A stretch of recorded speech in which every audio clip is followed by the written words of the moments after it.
राजनीतिक हमारा परिवार है और राजनीतिक परिवार के कारण ये चुनाव का समय है, इसलिए वो धूमिल करने की स्थिति में है और हम लोगों से पता नहीं क्या उनको ऐसा देशभाव है कि हम लोगों के खिलाफ ये कर रहा है। और उचित कार्रवाई हो, यदि हम हैं उधर तो मेरे लिए सज़ा नहीं, फांसी की सज़ा हो जाए, और यदि नहीं है तो हमारे इस केस को जानकारी करके उनके खिलाफ उचित कार्रवाई हो और उनके ऊपर मामला बनना चाहिए। पांडे धान और आप देख रहे हैं खबर क्रांति। मौजूद है आज हम सागर के बहेरिया में। अभी हम आपको एक घटना की पहली जानकारी दे दें कि बीती 20 तारीख को सानोदा के सरपंच के द्वारा मारपीट के आरोप लगाए गए हैं एक ठाकुर परिवार पे। आखिर क्यों? बहेरिया के जो सत्यम ढाबा के संचालक हैं उनके ऊपर, उनके पिता के ऊपर, उनके भाई जो कि राजवर्धन का नाम ले रहे हैं, लेकिन राजवर्धन नहीं, उनका नाम हर्षवर्धन है। तो कहीं ना कहीं अगर वो स्थिति देखें तो हम आपको कैमरे की तस्वीरें भी दिखाएंगे कि जब यह घटनाक्रम हुआ पूरा, उस समय पे सत्यम अपनी होटल पे थे, हर्षवर्धन अपनी जगह पे थे, पिताजी घर पे थे। इसके बावजूद भी लगातार आरोप लग रहे हैं। तो देखना चाहेंगे कि क्या कहते हैं। भाई साहब, बहुत बहुत स्वागत है खबर क्रांति में। जी, आपके लिए धन्यवाद। क्या नाम लिखते हैं? मैं सत्येंद्र सिंह ठाकुर हूँ और मेरे को पता चला रात में 9-10 बजे कि सानोदा सरपंच अभिजीत के मारपीट किसी लोगों के द्वारा हुई है, जिसमें हमारे और हमारे बेटा सत्यम और हमारे छोटे भाई के लड़का, चूँकि उसका नाम राजवर्धन है, लेकिन उनने जो जयवर्धन के नाम से रिपोर्ट की है और हम लोगों का उसमें कहीं से कहीं तक लेना देना नहीं है। उनसे हमारे अच्छे पारिवारिक संबंध हैं।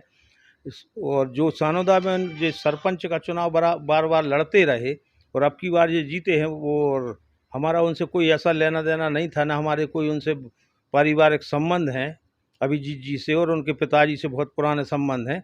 अब चूंकि उनके विरोध में हमारे जो रिश्तेदार हैं सानोदा के, वे चुनाव लड़े थे। अब उस बात को लेके या किस बात को लेके हमें तो मालूम नहीं है, और हम लोगों के नाम सानोदा थाने में हमारा, हमारे बेटा सत्यम का और जयवर्धन का नाम इनने लिखवाया। हमें मालूम चला तो मैंने फिर एसपी साहब के यहाँ जाके एक आवेदन दिया कि श्रीमान जी, हमारे जो मतलब हम कहाँ थे उस समय, हमारी पूरी फुटेज खंगाली जाए और मोबाइल से आप देख लें लोकेशन के मैं कहाँ था, हमारा उसमें कोई लेना देना नहीं है।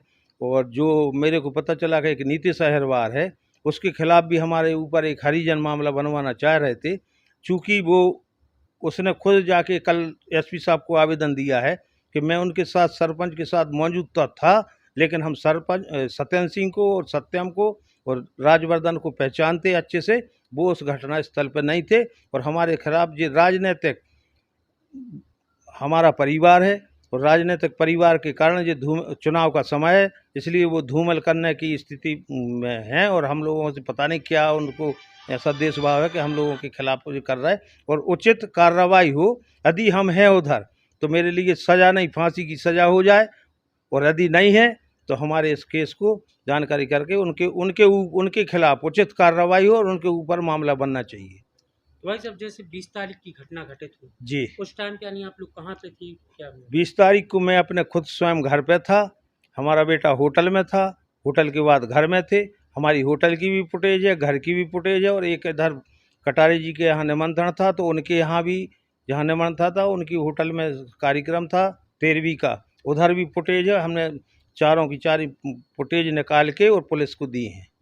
क्या देखते भाई साहब, यानी कहीं ना कहीं ये राजनीतिक द्वेषपूर्ण भावना के तरीके से, सिर्फ राजनीतिक देश भावना के कारण, चूंकि वो सरपंची का चुनाव लड़ते रहे और उनका उधर विरोध चलता रहा, और जो इनके विपक्ष में लड़े थे वो हमारे रिश्तेदार हैं और ये भी हमारे बहुत पारिवारिक संबंध है, इनके पिताजी से भी संबंध थे।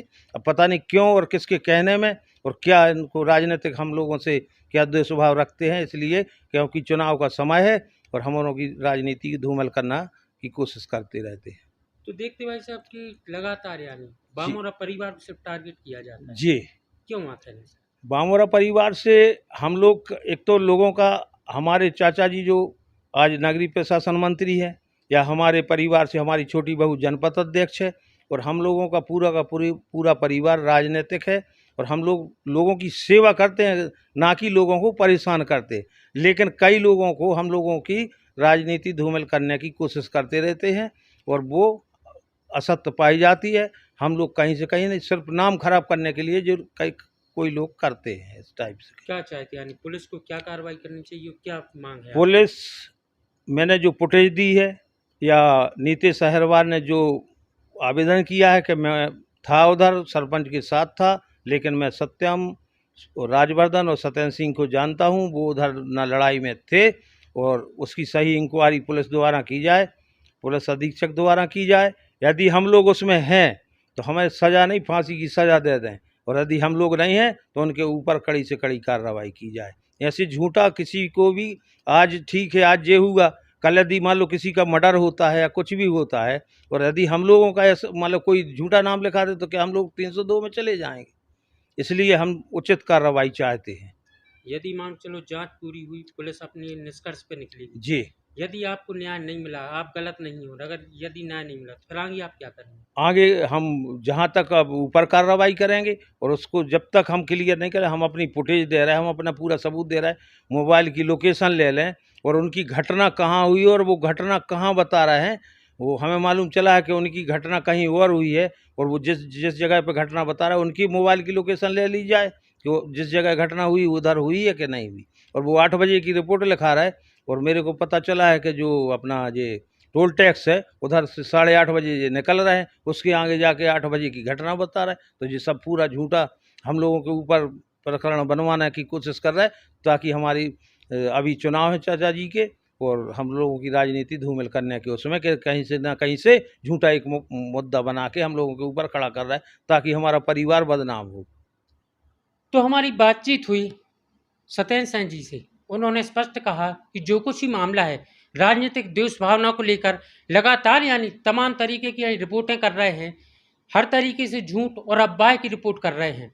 जिस समय की वो घटना थी, उस घटनाक्रम में मैं घर पे था, हमारा बेटा होटल में था, और होटल के बाद एक कटारे परिवार में जो 13वीं का कार्यक्रम था, वहाँ पे उस आयोजन में गए थे हमारे लड़के। लेकिन क्या जांच करती है, और हम सानोदा थाना के अंतर्गत ये मामला आता है, और सानोदा की पुलिस से हम पुनः यही कहेंगे कि आप निष्पक्ष जांच करके, और जो भी उसमें दोषी हो, चाहे सत्येंद्र जी हो दोषी, सत्यम हो या हर्षवर्धन, कोई भी दोषी हो, तो आप इन पे कार्रवाई करें। और यदि अगर ये निर्दोष हैं तो फिर कहीं ना कहीं सानोदा सरपंच पे भी कार्य कायमी होना चाहिए और कार्रवाई भी होना चाहिए। लक्ष्मी पांडे, राणा, खबर क्रांति न्यूज, सागर।